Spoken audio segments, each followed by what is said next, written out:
Hi, Aquaterra Man here. Thank you for watching.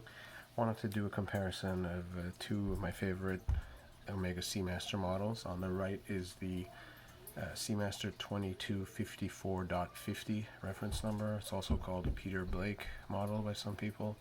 If you've spent any time on watch forums or watch videos on YouTube, I'm sure you're familiar with this watch, as it's probably one of the most popular Omegas with collectors, and popularity seems to be ever growing. I've done other videos with that watch. If you want to get some more info on them, you can find them on the channel. On the left is another watch in the same family, but slightly different. This is the GMT version. There are a couple reference numbers that have the same case and dial as the watch shown here. I believe this one is a 2534.50. There's also a 2234.50, which has a different bracelet. It's the Bond style bracelet, but it has actually the sliding clasp that is more usually found on the smaller Seamaster 120M. It's got like a little gold Omega logo. I don't have one to show here, but that's the difference between 2534.50 and 2234.50. There's also, I believe, something a 2536.50, which is just like this watch, I believe, but on the back it has a special case back showing the Hawaiian Islands. It's Jerry Lopez, I think, surfer special edition. But other than the case back, I don't think there's any difference.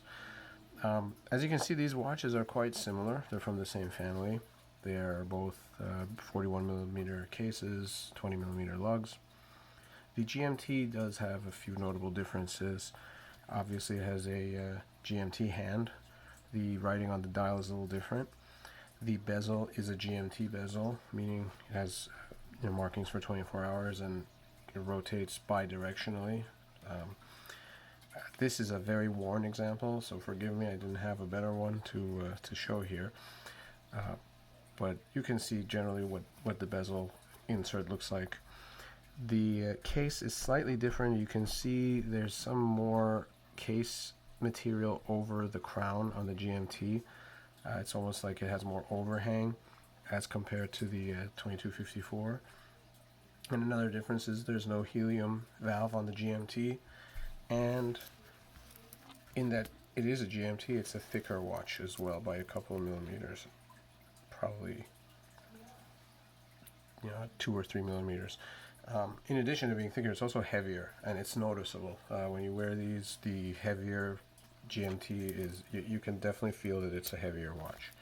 So, what are my opinions on this watch? Well, there's a couple things I really like. I think it's a very beautiful dial. I would say even better than the 2254, primarily because I think the GMT hand is done really nicely. The red actually adds a nice element to the dial beyond functionality.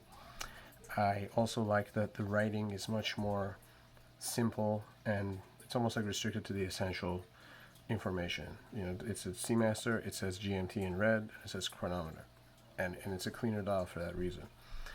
If you can see, the date window also is framed on the GMT. Not a big difference, but I don't think it looks bad.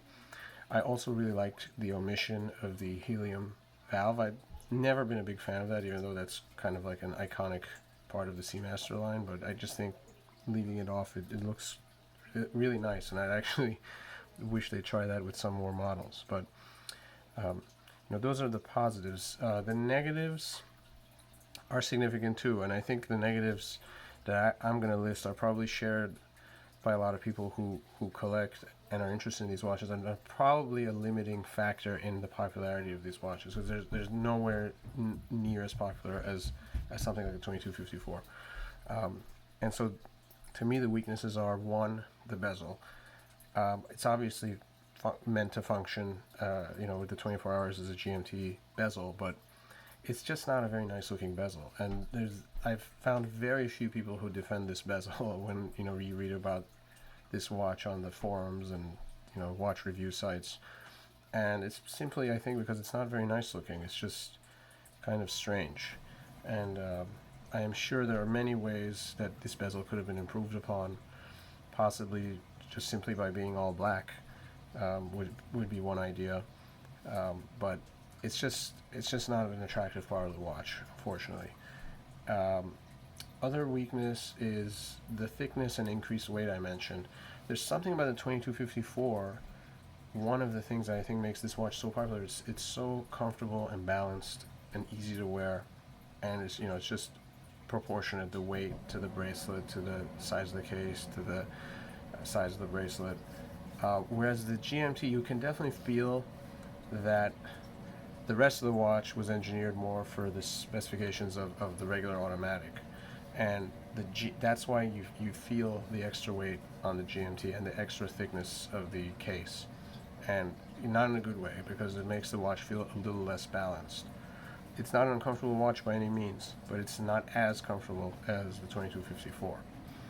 And then another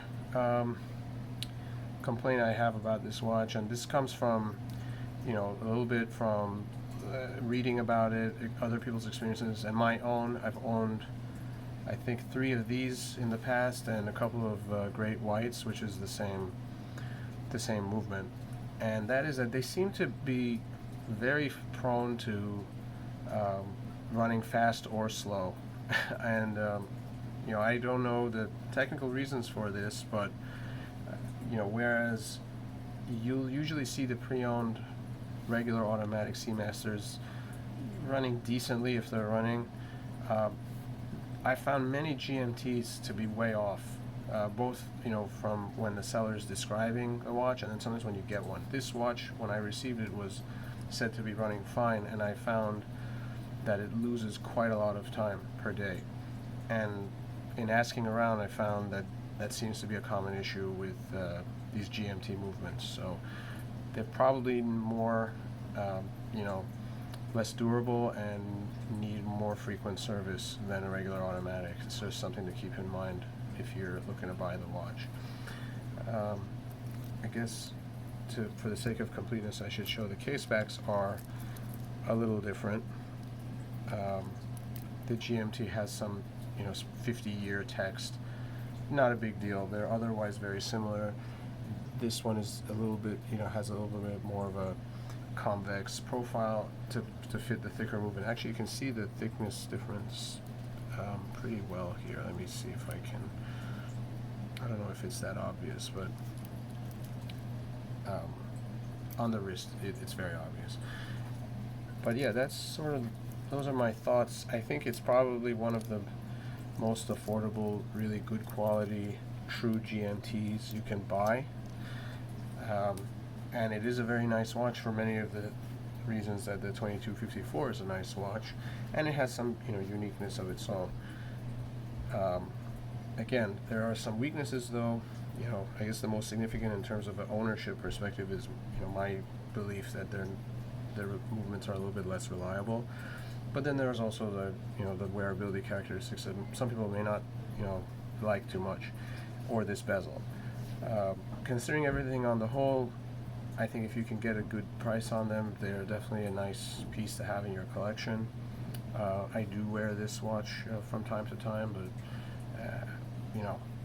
as I mentioned, it does run slow, and probably should be addressed at some point with a service. But anyway, hope you enjoyed this comparison of these two watches. I think they're both great watches. I don't think that GMT rises to the classic level of the 2254 here, but I think it's a fine piece and definitely a good deal on the second-hand market.